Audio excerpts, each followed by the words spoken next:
말씀 찾으시기 바랍니다. 민수기 35장 25절. 자막을 참조해서 제가 25절, 여러분 26절 읽으시면 되겠습니다. 민수기 35장 25절입니다. 피를 보호하는 자의 손에서 살인자를 건져내어 그가 피하였던 도피성으로 돌려보낼 것이요, 그는 거룩한 기름 부음 받은 대제사장이 죽기까지 거기 거주할 것이니라. 그러나 살인자가 어느 때든지 그 피하였던 도피성 지경 밖에 나가면, 27절, 피를 보복하는 자가 도피성 지경 밖에서 그 살인자를 만나 죽일지라도 피 흘린 죄가 없나니. 30절 같이 읽겠습니다. 사람을 죽인 하다 곧 살인한 자는 증인들의 말을 따라서 죽일 것이라. 한 증인의 증거만 따라서 죽이지 말 것이요. 아멘. 오늘은 민수기 35장 22절에서 34절 말씀으로 살인자에 대한 법이라는 제목으로 말씀을 함께 나누기 바랍니다. 도피성, 우리가 찬송 드린 대로 피난처, 주날개 및 피난처라고 했는데, 이 도피성은 피난처 역할을 했죠. 이 도피성은 부지 중에 사람을 자기가 무의식 중에 죽이고 싶어서 죽인 게 아니고 어쩌다가 사고가 나가지고, 그죠? 사고로 말미암아 다른 사람을 죽였을 때 그 죽임을 당한 가족들이 이 사람을 가만히 두지 않겠죠. 그래서 그 부지 중에 살인하는 자를 보호하는 역할을 하는 것이 도피성, 6개 도피성이었습니다. 이 도피성에 이 정말 사람을 죽인, 실수로 죽인 자가 그의 대제사장이 죽을 때까지 도피성 밖으로 나가면 안 된다는 거죠. 도피성 안에 있을 때는 생명이 유지되지만 밖으로 나가면 죽임 당할 수 있다는 거죠. 그러나 대제사장이 죽었을 경우에는 그의 죄가 사면되어 집으로 돌아갈 수 있다라는 규례가 바로 오늘 본문에 나오는 살인자에 대한 법이라는 것입니다. 그럼 오늘 본문을 통해서 우리가 믿고 의지하는 하나님 어떤 분이십니까? 성경 오늘 본문의 25절입니다. 25절 말씀. 피를 보복하는 자의 손에서 살인자를 건져내어 그가 피하였던 도피성으로 돌려보낼 것이요, 그는 거룩한 기름 부음 받은 대제사장이 죽기까지 거기 거주할 것이니라. 하나님은 이 도피성 규례를 통해서 죄인의 실수를 용서해 주시는 하나님이죠. 그리고 죽음에서 모면할 수 있고 새로운 삶을 살 수 있도록 도피성이 되어 주시는 분이십니다. 어떤 사람이 의도하지 않았는데, 자기가 막 죽이려고 작정해서 죽인 게 아니고 의도하지 않았는데 사람을 죽이는 경우가 있죠. 사고사로, 그죠? 그럴 때 그는 대제사장이 죽기 전까지는 도피성에 피해서 안전하게 살 수 있었다는 것이죠. 도피성이 있는 사람은 죽이면 안 된다는 것이죠. 그러다가 대제사장이 죽은 다음에는 자유로운 몸이 되어 어떤 복수의 위협도 두려워하지 않고 이제 도피성 밖에 나가서 새 생활을 할 수가 있었습니다. 왜냐하면 이 대제사장이 죽은 사건이 그 살인자의 죄, 어쨌든 사고든 어떤 무의식의 행동이든 그 사람을 죽였잖아요. 그 죄를 대제사장이 죽었기 때문에, 대제사장이 죽은 것으로, 대신 죽은 것으로 간주했기 때문에 대제사장이 죽고 나서는 자유의 몸이 된 것입니다. 따라서 대제사장이 죽음으로 그 살인자의 죄가 소멸된 것으로 보았다는 것이죠.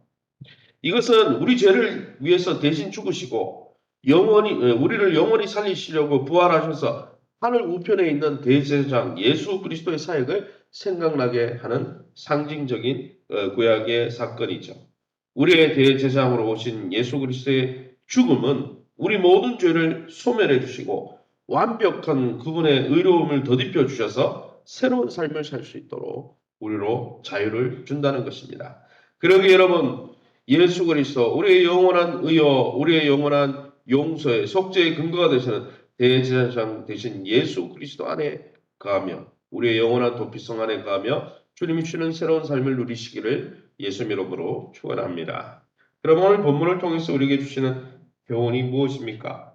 26절, 27절을 보시기 바랍니다. 26절, 그러나 살인자가 무의식 중에 죽이는 살인자가 어느 때든지 그 피하였던 도피성 지경 밖에 나가면, 피를 보복하는 자가 도피성 지경 밖에서 그 살인자를 만나 죽일지라도 피 흘린 죄가 없다. 무슨 말입니까? 도피성에 피해 있을 때는 대제사장이 살아있을 경우죠. 죽었을 때는 나갈 수 있지만 대제사장이 살아있을 경우에 도피성에 있다가 갑자기 도피성 밖으로 나가면 어떻게 된다는 거예요? 안전하지 못하다는 거예요.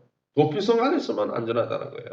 우리도 오직 우리의 도피성 피난처 대신 예수 그리스도 안에 있을 때만 영적으로 보호를 받을 수 있는 것이죠. 그래서 너희는 나의 안에 거하라. 나도 너희 안에 거하리라.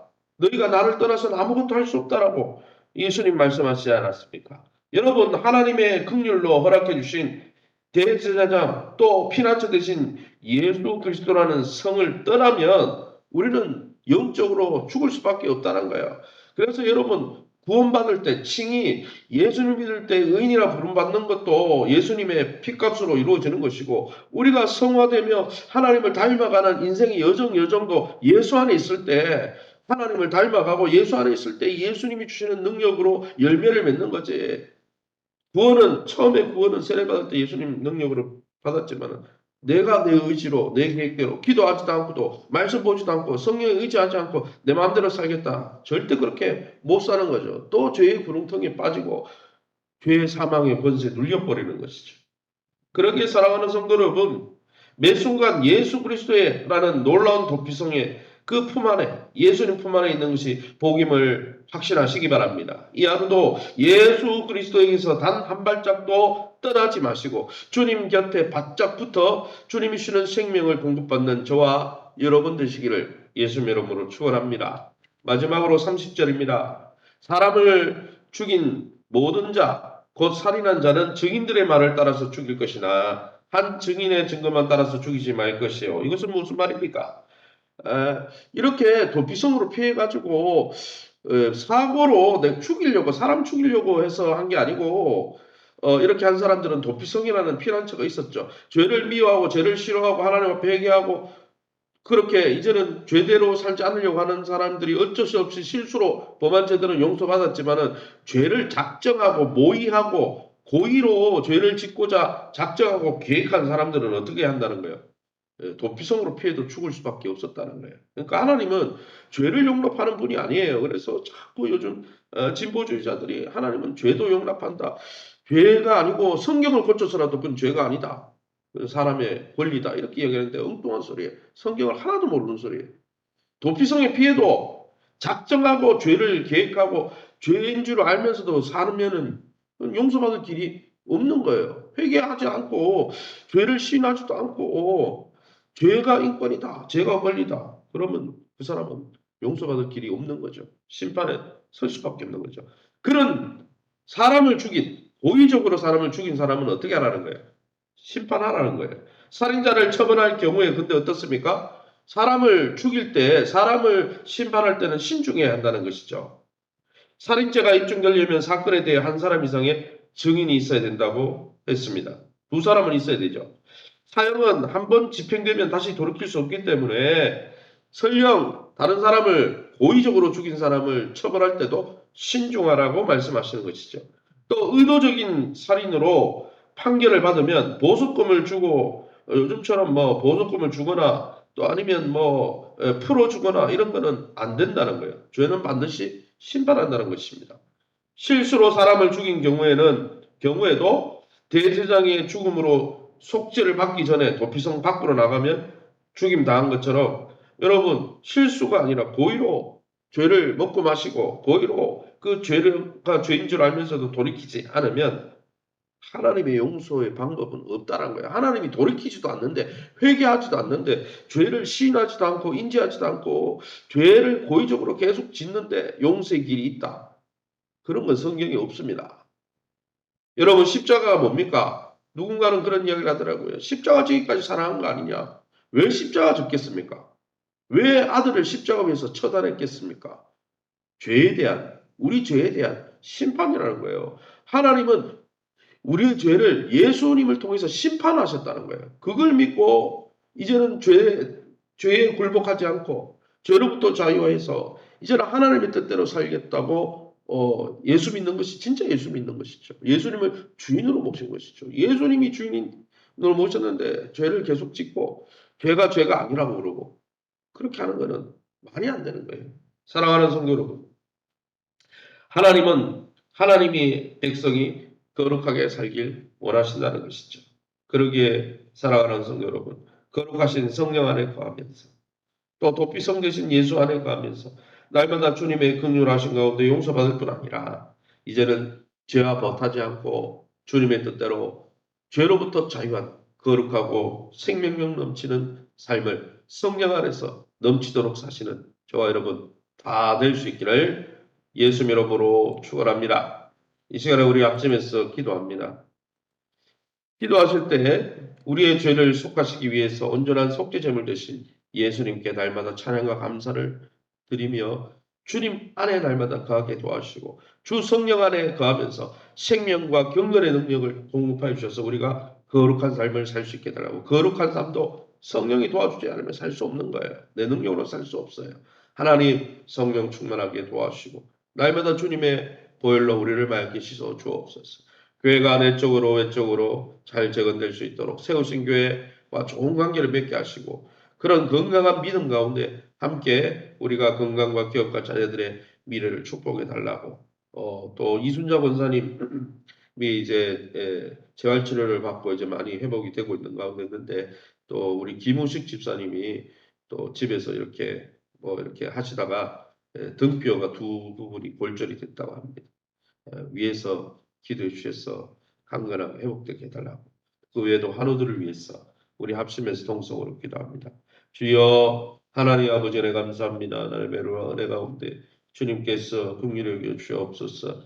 정말 하나님 우리 죄를 속해 주시기 위해서 온전한 속죄 제물로 오신 주님, 날마다 도피성 되신 주님 안에 거하며 하나님 우리가 죄를 먹고 마시는 자가 아니라 이제는 죄를 미워하고 죄를 싫어하고 하나님의 뜻을 하나님의 온전하고 완전하신 뜻을 향하여 믿음으로 달려가는 하나님 죄를 짓는 육신의 자아를 십자가에 못 박고 자기를 부인하며 날마다 자기 십자가를 지고 주님의 뒤를 쫓아가게 도와주옵소서.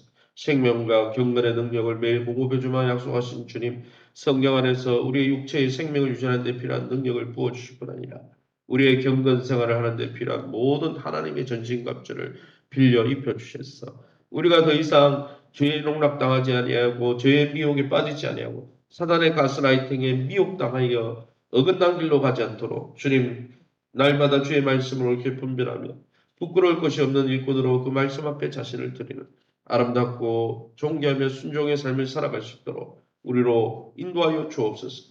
교회가 영적으로 잘 재건되게 도와주시고 말씀으로 기도 가운데 우리 교회가 더 신령한 전으로 세워지게 도와주시고 특별히 경건의 훈련을 통하여서 공동체가 믿음 가운데 자라게 도와주옵소서. 외적으로 공사와 모든 것들이 잘 진행되어질 수 있도록 축복하시고 인도하여 주옵소서.